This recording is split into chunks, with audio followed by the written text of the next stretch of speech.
అందరికీ నమస్కారం. అమ్మమ్మ ముచ్చట్ల ఛానల్కి స్వాగతం. ఈరోజు మేము రామేశ్వరం వెళ్ళి రూమ్ తీసుకొని అక్కడ రూమ్లోనూ కొంతసేపు ఉండి తర్వాత మొత్తం అగ్నితీర్థానికి స్నానానికి వెళ్ళాం అన్నమాట. అగ్నితీర్థంలో స్నానం చేస్తే మన పాపాలన్నీ పోతాయట. దానికి ఎందుకు వచ్చిందంటే రాముడు రావణాసురుని సంహరించిన తర్వాత అక్కడికి వెళ్ళి స్నానం చేశారట. అక్కడికి వెళ్ళి స్నానం చేయడం వల్ల అతను పాపం చేసినది అది కొంతవరకు పోతుందని ఒక నమ్మకం అనమాట మన మనుషులందరికీ.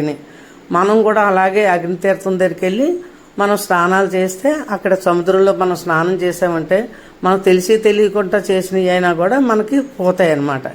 దాని నిమిత్తమే మనం అందరం మత ప్రజలందరూ కూడా అక్కడికి వెళ్ళి స్నానం చేయాలని ఒక నియమం పెట్టారు. దాని పరంగా మనం అందరూ స్నానాలు చేస్తాం. అలాగే మేము కూడా స్నానం చేసాము. అక్కడ అగ్నితీర్థంలో స్నానం అవుతుంది. మనవడు నేను మా ఆయన గారు మొత్తం స్నానాలు చేసాము. అక్కడ స్నానం చేసి అక్కడ తర్వాత కోవుల్లోకి గుడిలోనే 21 బావి ఉంటుంది అనమాట. అక్కడికి వెళ్ళాలి. ఇది అయిపోయిన తర్వాతను అక్కడికి వెళ్ళాలి. అక్కడికి వెళ్ళి మనం అక్కడ బకెట్లతో నీళ్ళు పోస్తారనమాట. వాళ్ళు 25 రూపాయలు మనిషికి టికెట్ అయితే, లేదంటే మామూలుగా అయితే కొంచెం ఎక్స్ట్రా డబ్బులు తీసుకుంటారు. అక్కడికి వెళ్ళి లోపలికి వెళ్ళి మనం బావిలో నీళ్ళు 21 నూతిలోది కూడా బావిలో తీసి మనకు పోస్తారు, మన తల మీద పోస్తారు.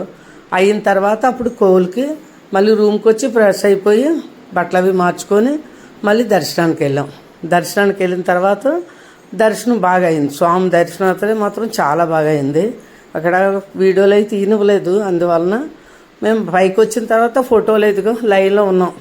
లైన్ వరకు పర్వాలేదు, మరి దేవుని తీయనివ్వరు కదా, లైన్లోని కూడా ఫోటోలు తీసుకున్నాం. లైన్లోని కూడా చాలా బాగుంది. దేవుళ్ళన్నీ కూడా చాలా బాగా దర్శనాలు అవి చేసుకున్నాం.